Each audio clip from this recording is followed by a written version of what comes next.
जंगला गांव जहाँ के आदिवासी लापता हुए हैं, वहाँ के ग्रामीण बोल रहे हैं कि वे लापता हुए हैं, गवाही दे रहे हैं कि वे मरे नहीं हैं, लेकिन स्थानीय प्रशासन मिल करके मृत्यु प्रमाण पत्र बनाने के लिए लगी हुई है।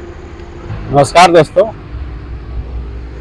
चुनावी माहौल चल रहा है और हर कैंडिडेट जो है गर्दिश में है, बड़ा जोर और शोर से है, पब्लिक के बीच जा रहे हैं और अपनी अपनी बातों को रख रहे हैं। अब ये जनता फैसला करेगी कि किसको जाना है, किधर जाना है, किसको देना है। हमारे साथ है निर्दलीय शिकारीपाड़ा विधानसभा क्षेत्र से हाबिल मुर्मू। इसलिए कहते हैं क्योंकि जनता के बीच में हमेशा रहते हैं, उनकी समस्याओं को सुनते हैं, उठाते हैं आवाज़।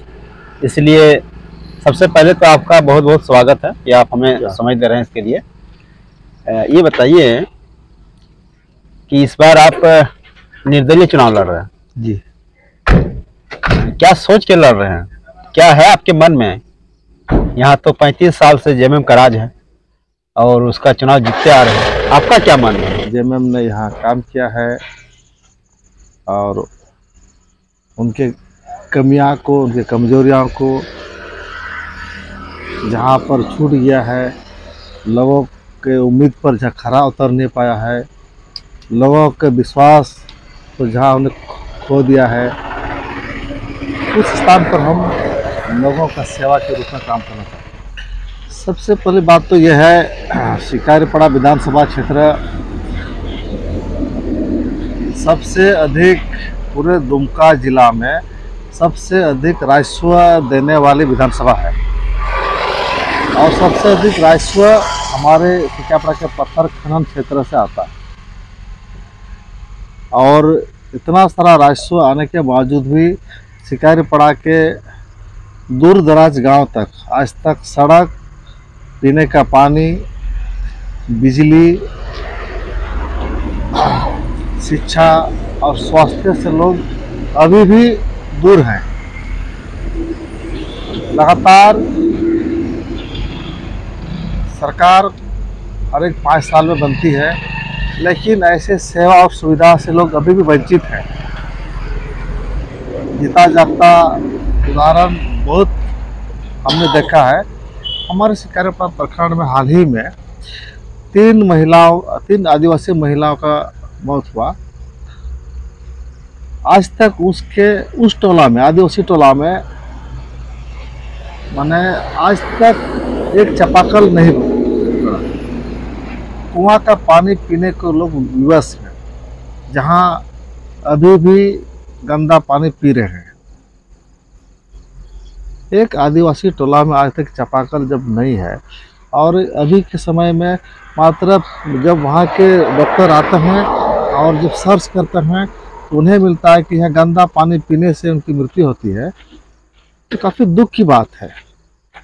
आज सारा जहान लोग पेयजल, शुद्ध पेयजल पी रहे हैं और हर गांव पर अपना चापाकल हो रहा है और आदिवासी गांव आज भी पेयजल से वंचित है, तो काफी दुख की बात है। इसके लिए दोषी किसको मानते हैं आप?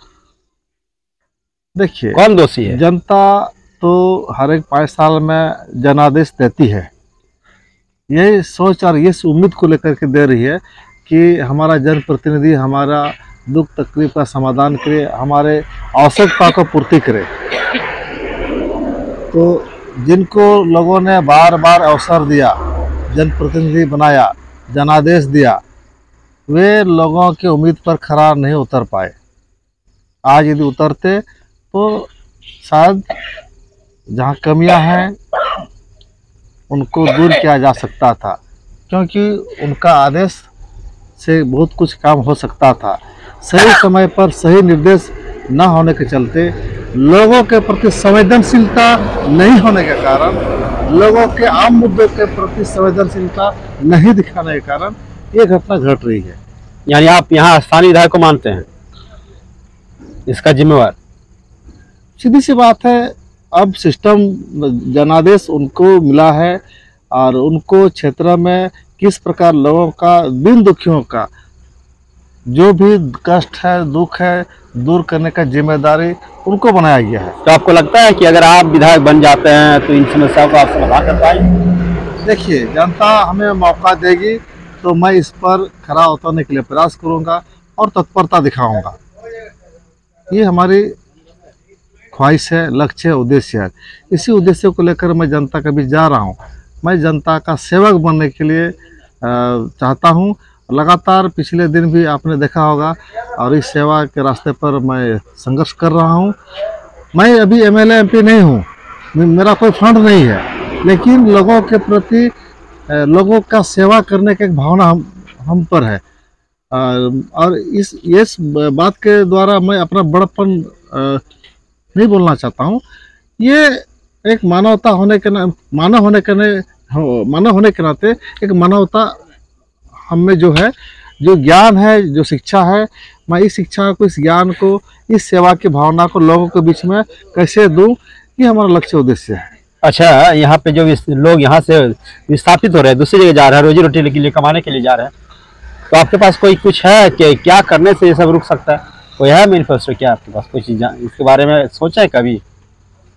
सबसे पहली बात तो यह है, देश में मनरेगा जैसा कानून है जिसमें 100 दिन गारंटी रोजगार देने का है। जब गारंटी, आज मनरेगा केवल योजना नहीं है, ये एक्ट है, रोजगार गारंटी कानून।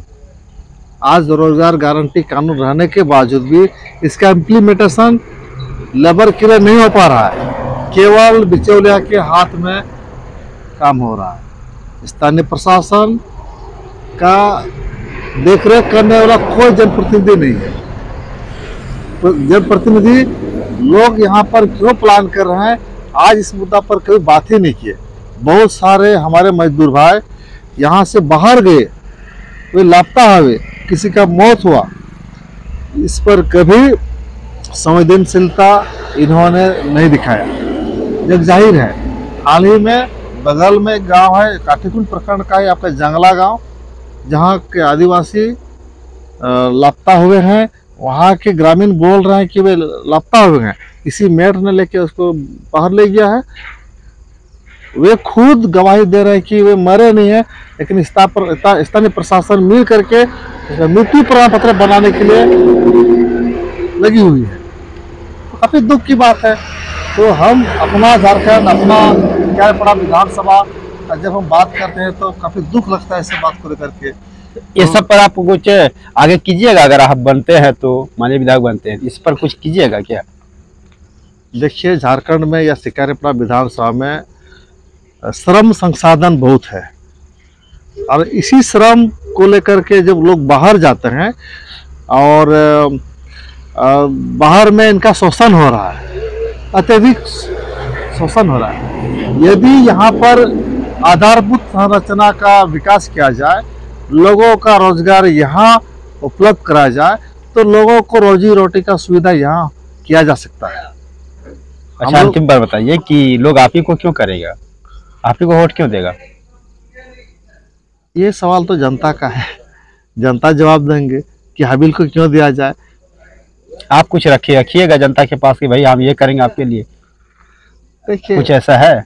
सबसे पहली बात तो यह है, अब देखिए यहाँ पर सबसे पहली बात है कि टिकारीपाड़ा विधानसभा क्षेत्र में शिक्षा की अति आवश्यकता है।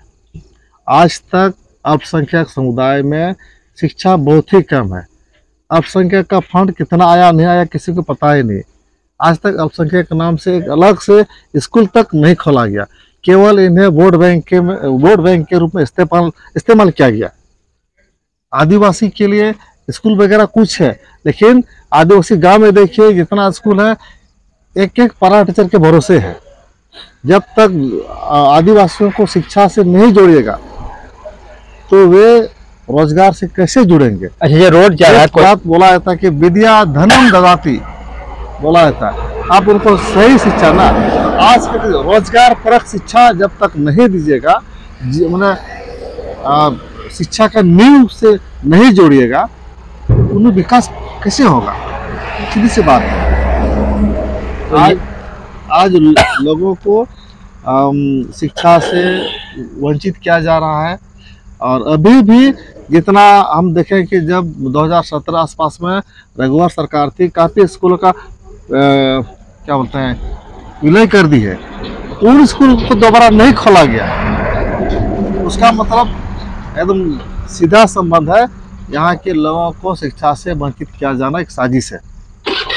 यानी जनता के पास आप मूलभूत सुविधा को लेके जाएंगे, मूलभूत सुविधा इन्हीं सबको लेके आप जनता को जाएंगे और उसको बोलेंगे कि अगर हम जितने हैं तो आपका ये काम करेंगे। और एक बात हम बताना चाहेंगे, यहाँ के युवा लगातार 12 मास फुटबॉल खेलते हैं, लेकिन युवाओं का खेल के प्रति में जितना युवाओं का खेल प्रेमी है युवा, केवल साल में एक बार फुटबॉल खेल आमंत्रण होता है मुख्यमंत्री के द्वारा, इसके बाद में लोगों को छोड़ दिया जाता है। आज तक यहाँ के आदिवासियों को राष्ट्रीय लेवल पर एक फुटबॉल खिलाड़ी के तौर पर स्थापित नहीं कर पाया गया। तो खिलाड़ियों के प्रति मानव संसाधन का बेहतर मैनेजमेंट नहीं हो पा रहा है, और यहाँ पर जितना लोग रिसोर्सेस है उन रिसोर्सों का बेहतर मैनेजमेंट नहीं हो रहा है। इनके प्रति यहाँ के जनप्रतिनिधियों का लंबा सोच नहीं है, या कोई दूरदृष्टि नहीं है। दूरदृष्टि के अभाव में यहाँ के लोग आज गरीबी पलायन का शिकार होते जा रहे हैं। अब इनको दूर करने के लिए काफ़ी और गंभीरता से काम करने की आवश्यकता है। और एक बात यह है कि जितना यहाँ का रिसोर्सेस है, आप देखते हैं कि दुमका पाकुड़ रोड में रोज एक्सीडेंट हो रहा है, अब कुत्ते के मौत लोग मर रहे हैं। यहाँ का रिसोर्सेस बाहर तो जा रहा है, लेकिन इस रिसोर्सेस से यहाँ के लोगों के लिए रोजगार का एक क्या बोलते हैं हब हो सकता है। इन पर ध्यान नहीं हो रहा है, केवल लोग अपना रोड पर जान गंवा रहे हैं। इसके प्रति आज तक हमारे एमएलए या एमपी आज तक अपना मुंह बंद किए हुए हैं, और लोग अपना जान रोज गंवा रहे हैं। एक तो आपका पर्यावरण के द्वारा जो भी आपका प्रदूषण हो रहा है, काफ़ी दुख की बात है। इस पर कोई बोलना नहीं चाह रहे हैं। तो हम लोग चाहते हैं कि विकास के रास्ते पर जब क्षेत्र को ले जाना है तो तमाम इन बिंदुओं पर हमें बात करनी होगी, सामाजिक आकलन होनी होगी। जब तक सामाजिक आकलन नहीं होगी तो लोगों का विकास, बुनियादी विकास हम नहीं कर पाएंगे।